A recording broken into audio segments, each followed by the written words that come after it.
ណែងលេខ1យើងនឹងទៅអេស្ប៉ាញនោះគឺ El Clasico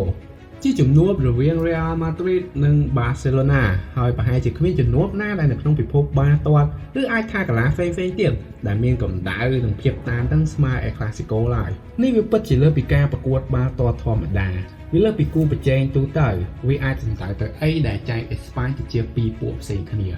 ដើម្បីឲ្យយល់កាន់តែច្បាស់ពី Clasico យើងគួរតែទៅមើលពីប្រវត្តិជំនួបដែលពោពេញទៅដោយចំនួនបន្តមករាប់សិបសម័យកាលនេះសិនអំពីប្រវត្តិនយោបាយប្រវត្តិរបស់ Madrid ផ្សារភ្ជាប់ទៅនឹងអំណាចកណ្ដាលរបស់អេស្ប៉ាញ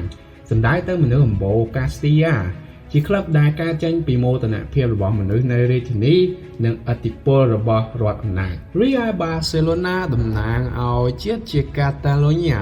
វាជាតំបន់ដែលមានភាសាអារ្យធម៌វប្បធម៌ទំនៀមទម្លាប់ផ្ទាល់ខ្លួនហើយជាតំបន់ដែលផ្សារភ្ជាប់ទៅនឹងបញ្ហានយោបាយអស់រាប់ទសវត្សរ៍សម្រាប់ប្រជាជនកាតាឡាន FC Barcelona វាពិតជាលើសពីក្លឹបបាល់ទាត់វាប្រៀបបានជានិមិត្តសញ្ញាតំណាងឲ្យការតតាំងនិងការការពារអត្តសញ្ញាណរបស់ខ្លួន